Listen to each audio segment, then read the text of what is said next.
Welcome to the She's Bold podcast. I'm Beth Whitman.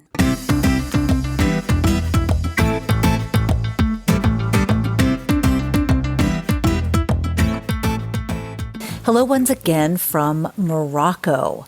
I am just winding down my 2 weeks here in this amazing country, and for the most part, I'm really sad to be leaving because it's been such a special trip, and it's because the Moroccan people are unbelievably friendly. They are just so great. The food is spectacular, and the ladies I'm traveling with have been just fantastic.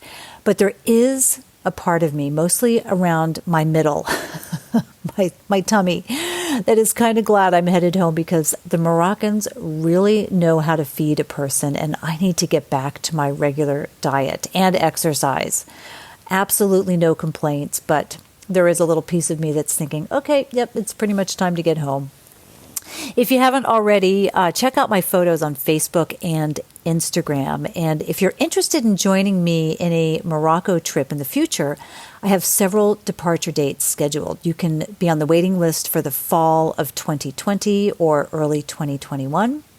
Or I can let you know once I firm up dates for the fall of 2021. So fall and early 2021, I've got waiting list going, and then the fall of 2021 dates haven't been scheduled, but I'm taking names for that. You can find tour information at wandertours.com or send me a note at beth@shesboldpodcast.com. As always, I really appreciate you joining me for another episode of the She's Bold podcast. This is where I feature one-on-one conversations with inspirational women to highlight the bold things they are doing. And if you like what you hear and you want to support this ad-free show, I can't tell you how much I would appreciate it. You can do so by going to patreon.com/bebold. Patreon supporters help me bring these conversations to you. It's your way of virtually giving me a big high five and saying, yes, that you enjoy these conversations and you want to hear more positive and inspirational stories from and about women. And you can help me do so. You can help me continue bringing these conversations to you by becoming a supporter with a donation of just $5 a month. It does all add up, and just we've got a small group now. I know that we're going to grow, but just having your support really just means so much to me. As a patron, you'll get access to bonus audio content. You'll have the ability to submit questions for me to ask guests, and ladies are invited to become part of our private Facebook group. So really a huge shout out and thank you to our Patreon community. This week's conversation is a bit different than the usual sit down that I have with guests. This week, I've brought back Chris Fagan so that we can do a deep dive into a topic. Now, Chris, as longtime listeners likely know, is the author of The Expedition, which chronicles her adventures when she and her husband walked to the South Pole. Chris and I chatted about that adventure in episode 88. And in December, she returned to ask me questions about my Epic 5 runs in episode 110. Now, today's conversation basically spun out of that most recent episode. We had a great chat talking about Epic 5, but we realized that there were so many other topics we could explore together. And so we decided just to do a deep dive and see how that goes. I think it went pretty well. So today you're going to hear us chatting about how we make decisions when it comes to choosing a challenge, an adventure, a goal, an expedition, whatever you would like to call it. We talk about the criteria we use to get to that decision, and we wander into some other topics as well, but all with this central focus of pursuing goals. Now, the plan is for Chris and I to get together every so often, perhaps every 6 weeks or so, and do a deep dive into a topic. If there's something that you'd like to know more about, here's a great opportunity for you. You can send me an email at beth@shesboldpodcast.com and let me know what it is you'd like to hear more about. And it doesn't have to be just big adventures. We all have our own Everests. We all have things that are hurdles for us. So topics we'll likely cover include dealing with fear, who our mentors are and who inspires us, how we stay healthy, how we keep our mental focus. We might talk about our training plan. So you get the idea. What would resonate with you? What do you want to know more about? And don't be shy. Just let us know. Beth at shesboldpodcast.com. Okay, with that, here I am with Chris Fagan. I'm so excited to chat with you today. And this was all sparked by, actually, it was the last episode where we chatted, where I was describing Epic 5 Run.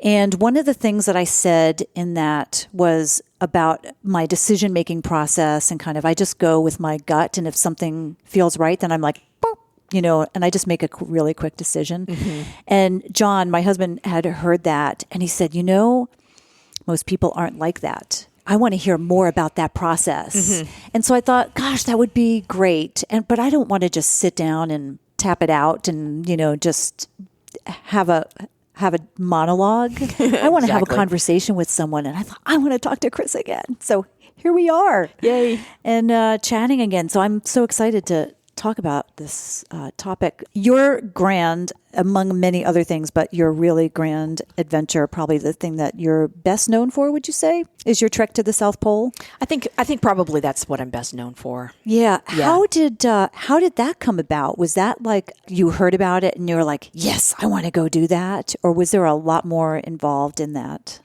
Well, for that particular adventure, there was a tremendous amount more involved in that. So that was the opposite of what you just described.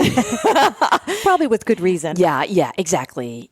For that, that's like the pinnacle of adventures for me so far as level of unknown that I had no idea about, level of leaving my job for an extended amount of time, financial resources that would be required, leaving my son. So there's so many variables and amount of physicality that would be required, the risk of being on your own. All these factors, criteria, makes that much more difficult to make it as a snap decision. Mm-hmm. Like, we're going to do this.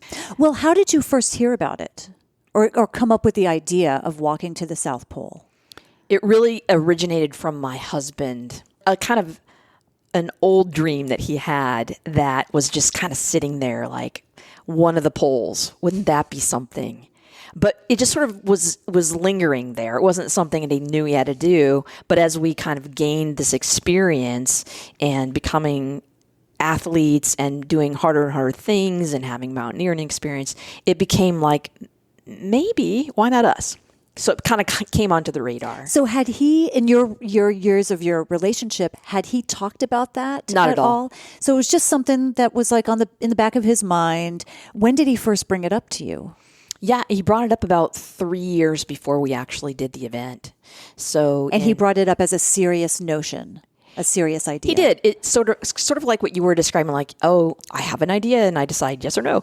He just brought this idea up one day. What do you think about going to the South Pole? In the middle of a conversation, we weren't talking about anything, and it really hit like that. Oh, and can you pass the salt? Totally. I was unloading the dishwasher or something, and that's really how it started. But when I spoke with him about it, as the weeks unfolded after that question, it wasn't something he knew. It wasn't the gut feeling like it's time to do this. We must do this. It was opening the door to a conversation about this decision because it was so big. So for us, that was really a year of exploring. Can we do this? And a big part of that's because we're parents, and we have a. At that time, he was 9 when the idea first came up. So many factors that go into a major decision like that, and unfolding and unpacking that. And once we got to yes, about a year later, then it was a cascading opening the door of, oh, okay, now what's all the stuff we need to do? So from unloading the dishwasher to a year later saying yes, during that time, what was your feeling about it? Did it go from shock, you're crazy, to, gosh, last night I had a dream and maybe we can do it? Like, did it slowly build up for you, or how does that work for you? Well, I think this particular example that we're talking about is probably a lot more detailed than some other things that I've done as far as the level of evaluating this idea from many different aspects. I think really what happened was it was unraveling what we didn't know what we didn't know. I mean, it was like, what do you even do to go do this? I mean, like, right, where's the guidebook? There's no guidebook, right? There's no guidebook. Yeah. So then you're just sort of starting to, we had a growing library of books about Antarctic adventures. So we were reading, trying to glean information. We contacted polar experts and just started talking to them. And once you get kind of worm your way into the heart of people who know what's happening, and it's a small group and they're very generous with their information, then you really start to understand, what does this require? What will this entail? And a big decision for us was going on our own versus hiring a guide. And that was really what we were doing the whole time, is figuring out we could do this. We have the physical capacity. We've been adventure endurance athletes for a long time. So we were unpacking all of the, could we do it on our own? And do we want to spend this amount of money? And can you save this amount? I have my own business, but he works at a job that he goes to, my husband. So he would have to... Marty. So he would have to make sure he could, get off of work. So there's all these factors in doing this particular adventure. So I think the big turning point for us was once we were vetted by actual South Pole guides who we went and trained with for each separately for a week, and they could vet our skills and see if we were really up for this kind of hardcore adventure. Once they said, yes, we really do believe you can do this on your own. Wow. So it took that much preparation, actually going and getting trained by them and really talking to them and meeting them before you felt solid about it. Yeah, we were in that year, we were the needle was moving towards yes, as you were saying. It was moving there. Once you could start visualizing what it was that we're talking about, moved closer. Then you get more excited, move closer. Some of the unknowns go away, move closer. So you can start to be like, okay, I'm not completely out of control of what is this idea and what will it entail. So it really did take that long, and a huge part of it was our son and him starting to actually grow older and see that, can we leave him? How would that work? Mm-hmm. We had left him with my sister and her husband, and for other smaller events, ultra running events, or were we gone for like 3 days? Mm-hmm. So this was that was a major part of it. Right, and remind me how long your trek was. The trek was 48 days, but we were gone for, 8 or 9 weeks in getting there and then getting home. Was Keenan, was he bought into the idea, or was he nervous about it, excited for you? At first, he was quite nervous in a way that he couldn't really articulate. It was more just like, who's going to be here, and questions of, what's going to happen to me? Where are you going to be? So we just kind of included him in, bringing him along on the yes process, going and doing little training, excursions with him. He would understand it. We'd watch a lot of videos about making him pull a tire behind him. Totally. Helping him understand, what is Antarctica? Let's learn about it together. Let's look at these books together. Let's look at videos together. What will we see? What will it be like? What kind of gear will we need? Let's look at the clothing that we'll need. What kind of food will we eat? All of these things. There was just a million things. So the decision-making process for that particular event was, really like nothing I've ever encountered. It's almost like deciding you're going to launch a new business, or deciding you're going to start a new career. I mean, it was so much unknown that you can say yes, but the yes isn't a real yes until you really unpack some of that. What about other smaller expeditions or events that you've taken part in? How do you make those decisions? Like you said, if you go to like an ultra endurance event that's going to take you away for 3 days, what's that decision-making process like? Oh, that's completely different for me. That was more of a journey of, I was becoming an ultra runner and moving from 30 miles to 50 miles to 100 miles, over a span of a decade. So each time and then ran a number of 100-mile races, and each time you commit, it's faster. It's faster, and even though it's harder, you can visualize, I've run 30 miles. I can run 50 miles.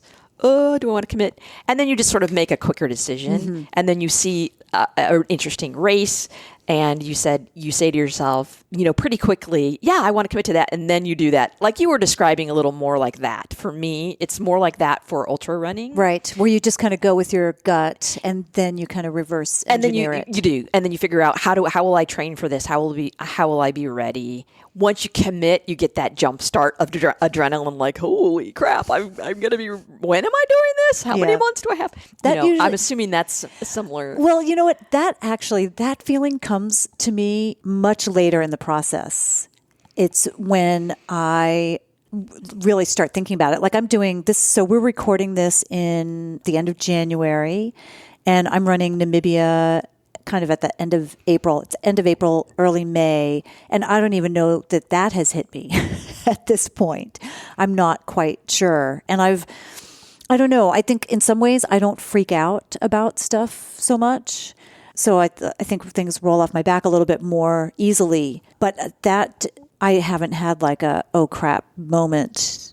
Like what have I gotten myself into yet? I think, when I did Epic 5, I think I had it in the 2 days before, this is ridiculous. This is the stupidest thing ever. What am I doing here? And then when I get into it, then it's fine. What do you think is helping you to have that I don't have an oh shit moment? What do you think prepares you to not have that happen? Well, I don't know that I do anything necessarily to consciously prepare for it. I think that it's, I've never given that any thought, so I'm just going to talk this through. There's probably some level of confidence, whether it is false confidence or not. I think there's some level of confidence that I can do the thing that I'm setting out to do. And I also think that there's a level of, if I can't do it, that's okay. It's not the worst thing in the world. It's not a disaster. It's like, I wouldn't be the first person in the world to fail at this thing. So there are other people who've gone before me and succeeded, and there's other people who've gone before me and have not succeeded. And I'm not breaking new ground either way.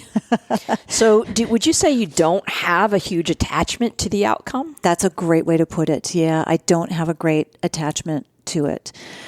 I think the journey part of it is important, enjoying it along the way. I also think, when I think back to Epic 5, I'm pretty headstrong. And I've described this before. I had a pretty bad blister, starting out on day 1 of that.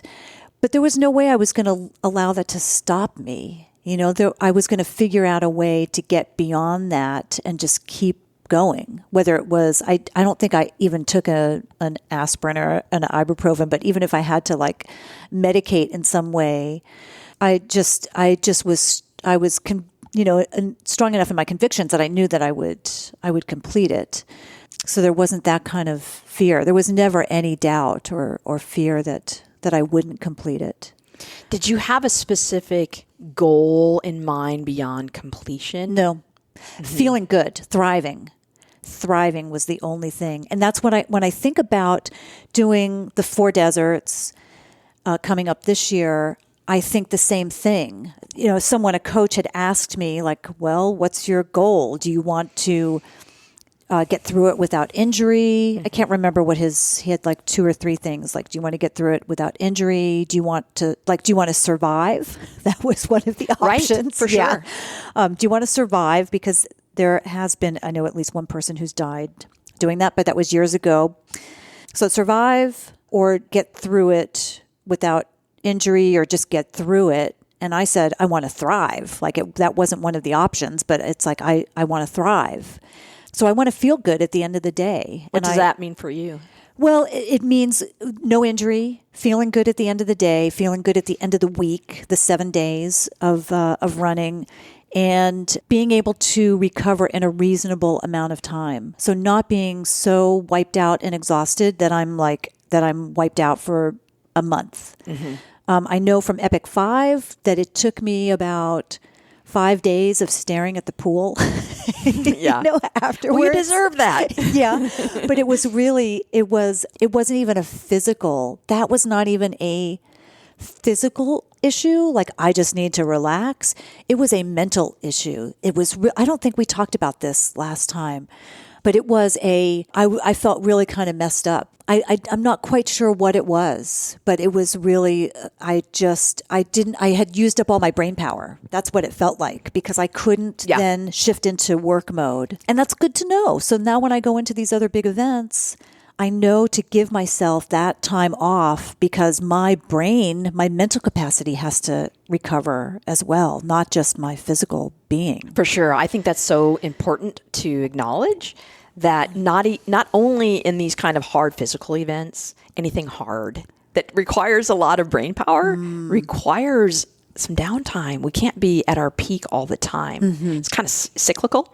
So I like to think about it as, I like to use this analogy of being on fire with what you're doing, right? Mm-hmm. And, you're on fire and you're doing it. And then you kind of, the fire has to go out a little bit, because you have to give it a chance to put another log on the fire. We're just not constantly burning at that level. Right. So I just feel that way for so many things that I've done. I've cut myself slack. Why do I feel like this?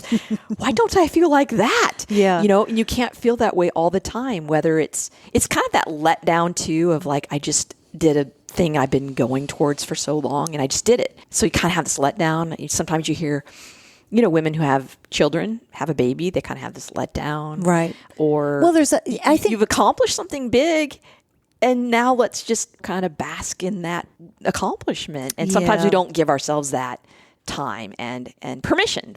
Right. And I think of that too in terms of travel. I've always said to people, when you come back from a trip, it was a great trip, you're going to have post-trip depression, because you come back and there's no one to share that with. No one is going to have the same experience that you had. I mean, if there's someone on the tour, that's great, or, on the trip that you've taken, that you can share that with. But when you come back, then you're back at work with people who don't have any kind of context of that. And you have to you have to jump back in without solid reflection. Maybe that's what it is. I think so. I did journal. At the end of Epic 5, I told myself that I was going to journal each day just so I could reflect on how I felt and, kind of what the scenery was like and all of that. And I did it afterwards. So when I had that break after 5 days of running, I did sit down and I did a daily journal for each part of it. And that was helpful. But I think a lot of times we don't take that time. We're forced back into our work or our family. Right. We squeeze these things in between everything else. Right. Yeah. I wanted to go back to something that you said about you wanted to thrive. And part of my experience in endurance events is that I've had this sense that it's going to be really hard at some point, and I know that, and I'm going to suffer. That's just part of it. Is that your experience, or did you not experience any of that when you push yourself? And how does that go with thriving? Yeah, so I think it's two very different things, because really my ultimate goal is to thrive post-event. Because I know I'm not going to thrive during the event. That's the thing. I think I want to have the best mental attitude that I can, and I can be in the best shape that I can be in. I think that's helpful. But I can't expect to thrive at every day. But they say when you hear anyone talk about a marathon, I think that's maybe, or even a half marathon, I think that's what most people could identify with. I think when you do a marathon, and they always talk about hitting the wall at mile 18 or 20 or whatever. Right. So I think when you get, 2/3 into an event or anything that you're doing, that's when the mental aspect of it really kicks in. That's the really important part of it. And that whole hitting a wall with the marathon, I think that's nutrition and hydration, which I think that a lot of people don't pay attention to that. But in terms of Epic 5, So 5 days, 5 events. My bad one was on day 4, which I wasn't anticipating. And it's just because I underestimated the terrain and the altitude. And it was an expectation. I went in with a certain expectation, thinking like, oh, today's going to be Maui. It's going to be my easy day. I'm going to be running down, Haleakala. And it was so much more difficult than I expected. So then my mental, I was like, this is terrible. It kind of messed with your mental game a little bit. Yeah, it did. It did. And I brought it back by putting on music. And you know what? That's exactly what I did. Coming over here to meet you, I was stuck. Traffic! I was stuck in traffic, and it took me twice as long. Instead of 25 minutes, it took me about 50 minutes to get here. And I wasn't quite pulling my hair out, but I wasn't happy. And I thought, I just need some music. So it's actually like I have a marathon playlist. And so I just put that on and I scrolled through until I found some music that I could sing to. And so I just cranked it up as loud as I could and I was singing in the car. And it's that same kind of thing. It's changing your state, changing what's going on. Right. And that's what I did on that part of the marathon. So, and then I felt like I did thrive once I changed my thinking and I got the music. For me, it's music. So I put the music on and then I was just completely different. I would love to shift the conversation a little to when you're picking adventures, I haven't known you that long, but from knowing you, it has been, I did this and then I'm doing something harder and now I'm doing something harder. Mm-hmm. So progression. Yeah, yeah. How do you think about that and how have you thought about that not only in, these current events, but even maybe in your business or in adventures that are travel related? It's interesting. I was looking at, I have to plan, because I run tours, I have to plan my years out, very far in advance, right? So I'm looking at 2021 right now, and I'm looking at my personal travels, and I'm looking at what kind of tours I can lead next year. And so as I was looking at, and I literally always have 2 years of a calendar on my wall, and I've got everything started kind of marked out. And right now I'm through March of next year. I've got tours scheduled, well, actually through August of next year. So I was looking online for ultra endurance events so that I could kind of keep an eye open for events that I think I might want to do or that John and I both could partake in, then schedule my tours around it. So I'm looking at it and I'm Googling all these ultra endurance events, and there wasn't anything that was super appealing to me. I thought, that doesn't sound so challenging or so interesting or not. Okay, so what are the criteria? Well, because you're saying you're using your gut, but you got some kind of quick checklist going on there. It is a quick checklist, yeah. So it has to be challenging, number one. And if it involves travel, I'm all in. That's a great thing. It's a bonus. Yeah, especially international travel would be super, super helpful. And, then it just comes down to logistics, well-run program, that kind of thing. There are some events that I think that I just need more information about before I could commit to it. So I forget what was your question. Well, it was really about progression, how you've progressed. Okay, so when we make these decisions and what's hard is a moving target, challenges is a moving target. Right. So what I'm looking at and kind of how that progression is. So once I do the 4 deserts, it's it is the pinnacle. As you said, your South Pole trek. What next? You can't really do anything that is bigger than that. Maybe you can. I think you would be hard-pressed to find anything that would be as challenging as that. Yeah, you might need to just move into a different arena of events or something. Mm-hmm. Yeah, but I mean, you've done organized events. Mm-hmm. Most people just stick with organized events. You created an expedition, and I know that a lot of people are doing that now. They're creating their own expeditions. That's right. And they're doing things that are just they're just made up, right? Mm-hmm. And that's great. So I think I'm kind of at that stage after I do the 4 deserts.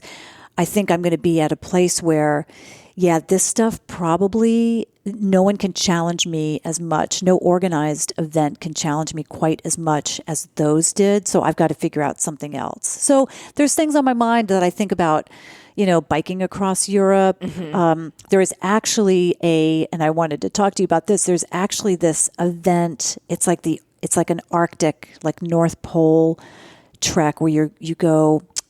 Now I forget all the details. It's like 700 miles or something, or it's like hundreds of miles, 280 miles that you walk with a sled behind you to the Arctic Circle. So that's kind of in the back of my mind. And then there's this 700-mile pilgrimage in Japan. I think it's called the Shikoku. Yes, I've read about that. Yeah. That sounds interesting. I know. So as far as a cultural experience at the same time. I know. See, that's the other thing. It's cultural. These kind of criteria that you're talking about are interesting because it's part of the decision-making process. And my criteria keeps evolving as you do things, right? Right. Yeah. And then, so there's like the ultimate physical challenge and mental challenge. But then that was devoid of culture, really. It was all part of an environment that was so extreme. Right. So then I'm just craving something that's cultural challenges that are in a culture environment, so then I'm drawn to places like Bhutan or Nepal or, Japan, these kind of places where you can still immerse yourself in my criteria always has to do with some kind of challenge. It doesn't have to be the ultimate all the time. Some kind of challenge mixed with outdoor something. Well, I've got the event for you. All right. So as I was doing this research and I was thinking, oh, you have this right in front of you, and you're like, I'm looking to the outside, and here I have right in front of me something I've done before that I would gladly do again, and now you have to come with me. It's the snowman trek in Bhutan. You have talked about that. So it's 25 days, 220 miles across the Himalayas near Tibet in Bhutan, 18,000 feet. Is that one pass at 18,000 feet. Most of them are 16,000 feet. And it's spectacular. It's not as hugely cultural as you might think because you're pretty remote. There's 2 villages along the way. Mm-hmm. But you're meeting people, who are taking their yaks and, transporting goods from China illegally, with their yaks and that kind of thing. So it's pretty neat. And you've done that? You've led that before? I've done that twice. Yeah, I've led it twice. And I thought, gosh, this is like, as adventures go, and I think actually that one came up on my on my search. As adventures go, I would have no problem doing that one again because it's every trip is different. Every experience is different, and it's beautiful. It's just so gorgeous. Right. That sort of segues into some things I've been thinking about as far as when we started the conversation about what adventures do you choose, and we started with my South Pole adventure, which was like this pinnacle. That's one side of my kind of adventure spectrum. I'm not always going, what's next, bigger, bigger, bigger, especially now because the South Pole does feel pretty big and I don't know that I want to go any bigger. But, the other side for me has been over the last 15 years is adventure with my son and my husband. And so then he's involved. So there's these kind of personal challenges and there's challenges with my husband, which has been great because when you can integrate another person with you, that's fun. And then my son. And so my definition of, what would be, my criteria for choosing an adventure has really morphed from, he's 7, my son, Keenan, to now he's 18. He's so strong. I mean, it's like you can do anything we can do if you put your mind to it. Mm-hmm. Right. So at 7, it was a parent saying, not how I'm going to challenge myself physically, but how am I going to challenge myself as a parent with a child and take them on a cultural experience that also has a physical challenge to it. And those are their criteria. So it's challenging me in a different way than, oh my gosh, this is the hardest physical challenge of my life. You're able to then go bike around Mount Kilimanjaro with your son on a tag-along bike and experience, that culture, but also moving through the environment physically. Mm-hmm. So that has a whole different set of criteria that I love and appreciate. Have you asked him what he wants to do? What Keenan would like to do? As far as a trip? Like an adventure? Does he have anything in mind? He is so open to anything. And I don't know if I've already told you that he's graduating in June, and 2 weeks later heading to Europe. Oh, I don't think I knew that. And we're going to be circumnavigating Mont Blanc. Oh. So it's a no, I didn't know that. 105-mile trail. Wow. The Tour de Mont Blanc. But what's great about this is it's remote, and it's the most beautiful, pristine, 30,000 feet of gain throughout the 105 miles over 10 days. But each day is about 10 miles, so you're ending up in these villages. Yeah. And, is it a hut-to-hut kind of thing, or you're literally like in a bed and breakfast? There's variety of choices. So you can be in a kind of a hut, but most times you can be in some sort of lodge, like from, 1 star to, much many more stars. But what's interesting is he loves food. So he's so excited because he's like, meat, cheese, bread, all of his favorites. And wine, because it's Europe. And he's 18. Yeah, I know. Yeah. So that, that kind of experience, we've taken him to Everest Base Camp. Now that was more of like a, kind of hard, but also cultural, because you are staying in places tea houses along the way. So it's not quite as extreme, but we've done other trips where we're just camping in our own, Yeah. Oh, how fun. I'm so excited for you guys. It'll be a lot of fun. Yeah, it will be. Yeah. So I'll go back to that kind of that gut, because as we're talking this through, I'm like, oh yeah, maybe I do put a little bit more thought into things than I realized. But I'm seeing the calendars, so we know for sure there's planning, but that's a lot for your business. It is. It's for the business, mostly business, family, that kind of thing, like what trips I have to make. But I will say this, when I decided to do the 4 deserts, I know that I've described this before, but just as a reminder for listeners. So what happened was I was sitting around at brunch with some friends, and I have a friend who does a lot of the videos for those events. So they hire him to go take the video and interview the runners and that kind of thing.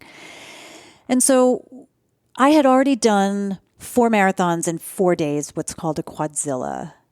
And Michael was there, and he was describing, he said, oh yeah, I do this thing, the 4 deserts. And at that point, I had seen the documentary like 8 years ago, before I was ever a runner.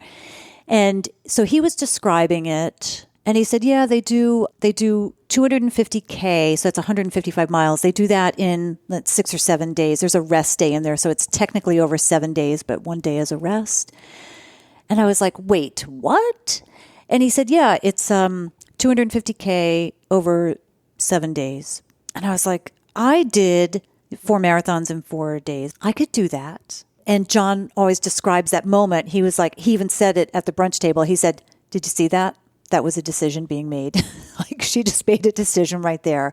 So in that particular case, it really went from me hearing about this event, watching a documentary, thinking that those people were absolutely crazy, the 4 people that they followed in that documentary 8 years ago, to kind of knowing what Michael does. Like, I see his Facebook posts and his videos, but not really paying attention to it because I had just come into running, and to realizing that what he was describing, I didn't feel like at the time was that much more difficult than something that I had already completed. So I was like, oh yeah, I could do that. Right. So that's when those decisions do come quick, at least for me, is when it's kind of in the realm of reality.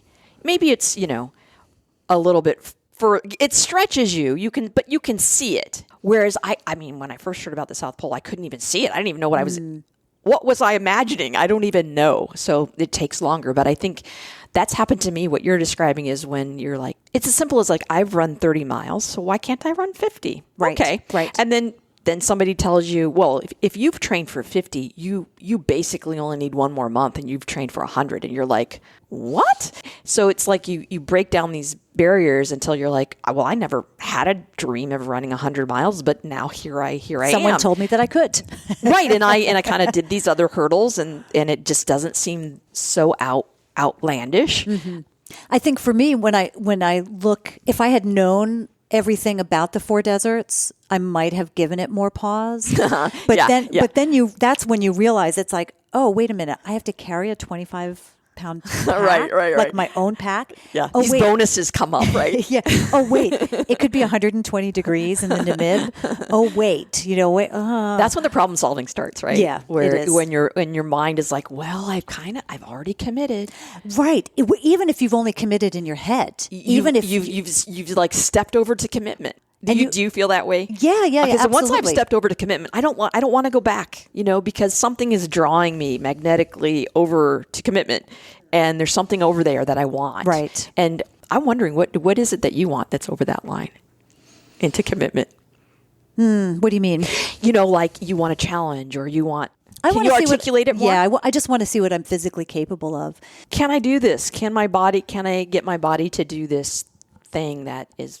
Well, look, I've never done. I spent the better part of 50 years not taking care of my body, and that's a severe statement, I would say. But it As you're looking in hindsight, yeah, just like kind of big picture, that's how I would describe it. If you break it down, and if somebody called me on that, I would say, okay, maybe that's not exactly true. Like, I've always been a walker. I walk the neighborhood. I've done that for 30 years, right? But I can say I've never been in better shape than I am right now. And so I feel like just for a long time, I wasn't a sports person. I was not an athletic person. I would never describe myself as that. And probably, and didn't take care of myself in terms of eating, what I consumed as well as I do today. Right. And so now I feel like I'm making up for lost time. And so I feel like I owe it to myself to see what I'm capable of, because I spent a lot of years not doing that. So I have one precious body, right? That if I'm lucky will last me 100, to 100. If I'm very lucky with technology and with, information that's coming out now, it could be 120, easily. Right.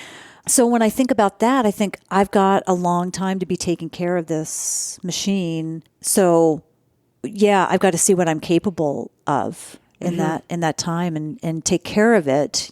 Some people would argue that I'm not taking care of my body by what I'm doing. Do you mean they think you're working too hard, that you're going to break it down?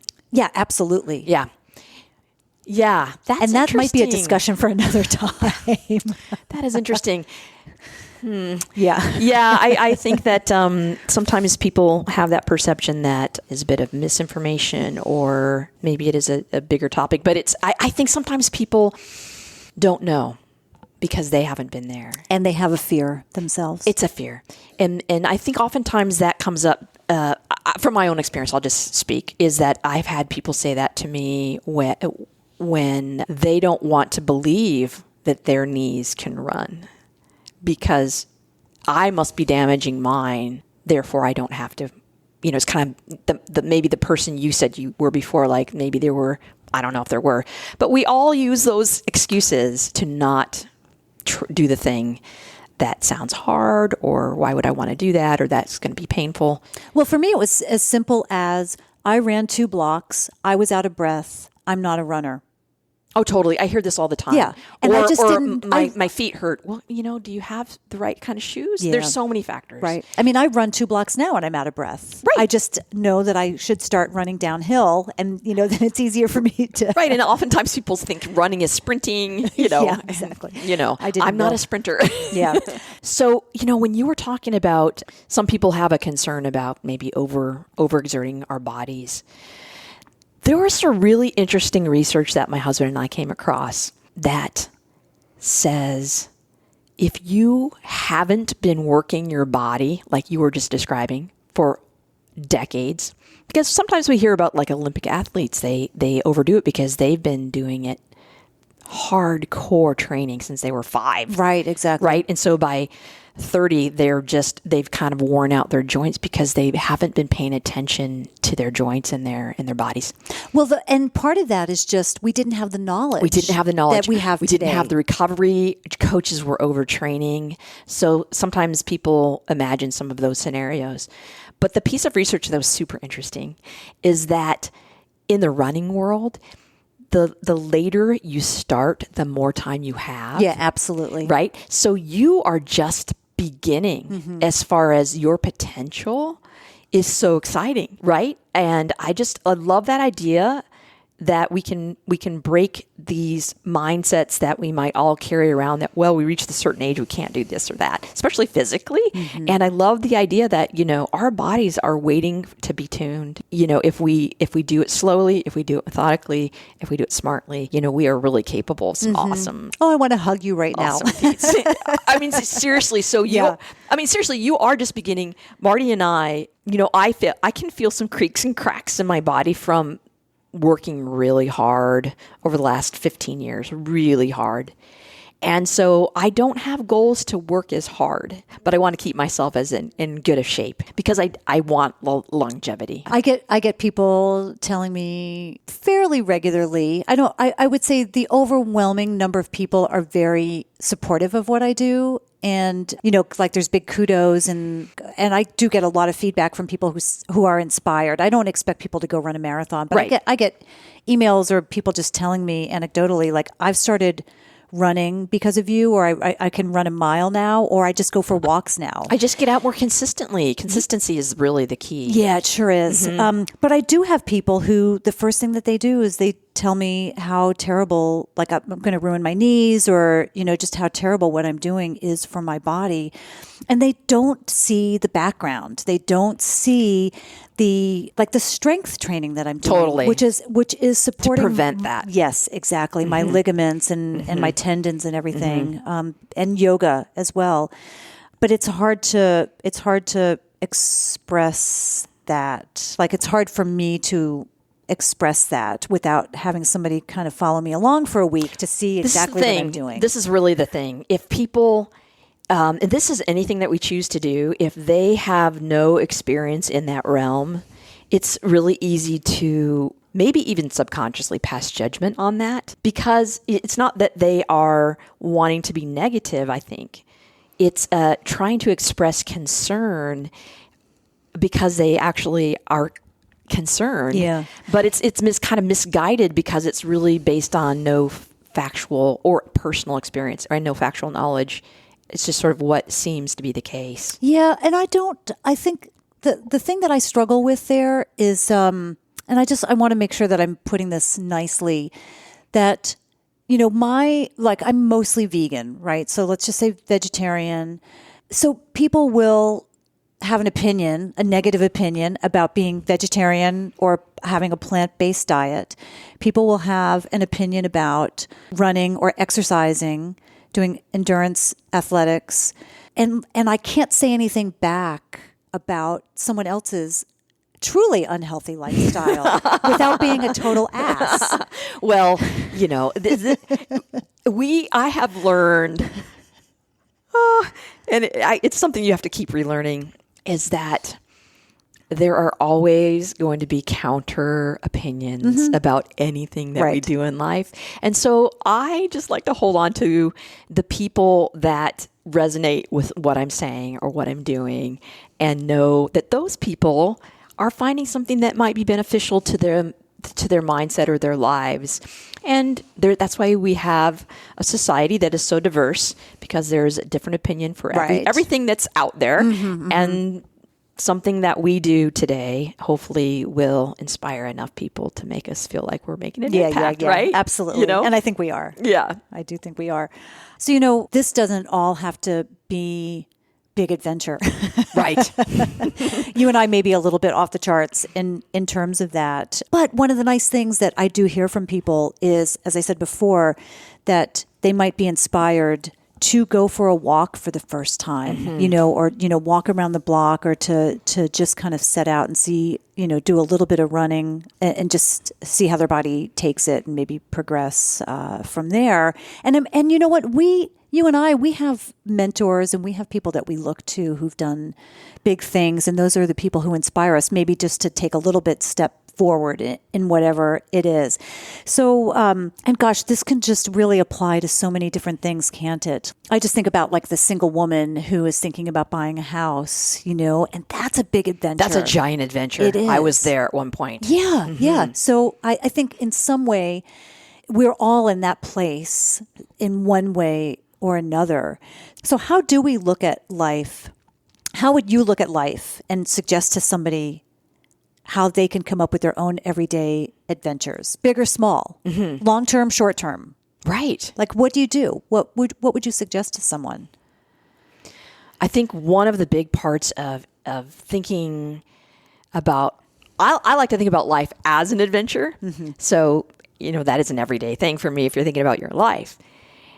And I think you sort of look for those things that push you just a little bit outside of your comfort zone, just a little, for everyday kind of adventure. Or those things that pique your curiosity, as you were saying, or that are just a little different than being on autopilot, which is kind of our habitual way of being every day, is not usually very adventurous.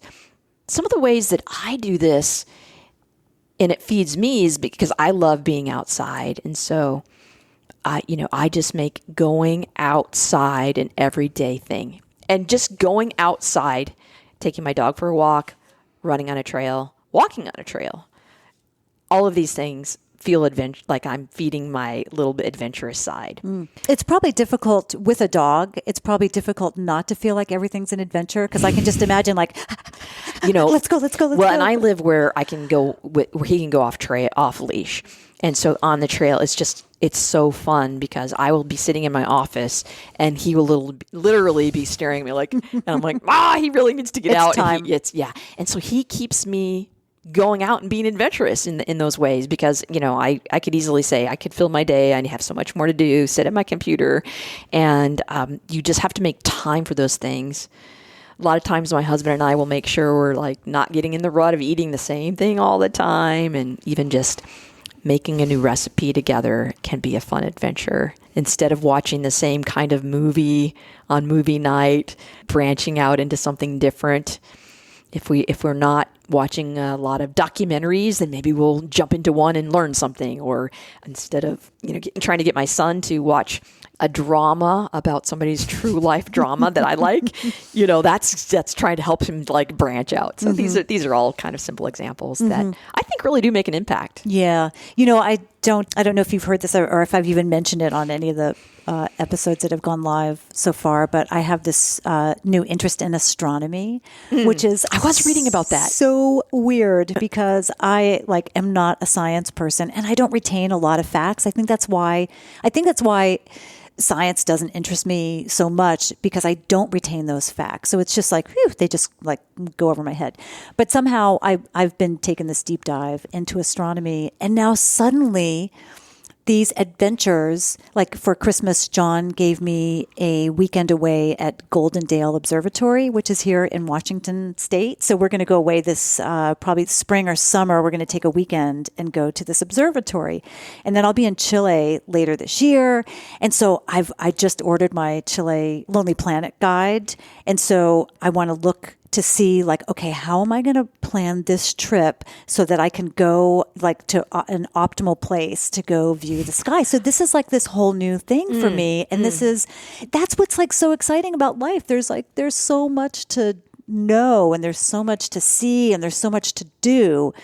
And we can just incorporate all of that. Now I'm so weird these days. I download episodes of this program called Universe, and I go to the gym, and it's when it's pouring rain out, I go to the gym and I'm on a bicycle or on the treadmill, and I'm watching these totally geeky astronomy shows. So that's awesome. I mean, that's a perfect example. Yeah. I think adventure helps us learn and grow. I mean, that's just another way I think about it. And it's an adventure of the mind. Totally. It doesn't even have to be a physical thing. Like I said, I mean, just getting you out of your regular habit and going towards that thing that kind of lights a little spark in you. And it's low risk. Totally. Then you don't even have to think about. These are low risk. You don't have to do gut checks for that, and you don't have to do a bunch of research. No. Oh my goodness, on it. No. we can just activate. Let's go. Yeah, we can activate. Yeah. Well, what I loved about something that you said before is that we're just on autopilot. It's really pretty sad. I don't think it's necessarily a new phenomenon. I think we all have a kind of a leaning toward being on autopilot. I think it's easier to do these days because of the distraction level that we have. One thing that I've been trying to do more recently, and I actually read this about, I've actually heard it a couple of different times just very recently, that the way you metabolize food is based on the stress in your gut. And so if you're relaxed and you're actually sitting down eating, we all know it's better than fast food, or even eating something healthy in the car is not as good as if you're just sitting down and eating and enjoying something in a not stressed environment. The way it literally metabolizes in your gut and where the fat shows up is different. So I've been thinking, when I sit down and eat, I sit and I chew like 25 times.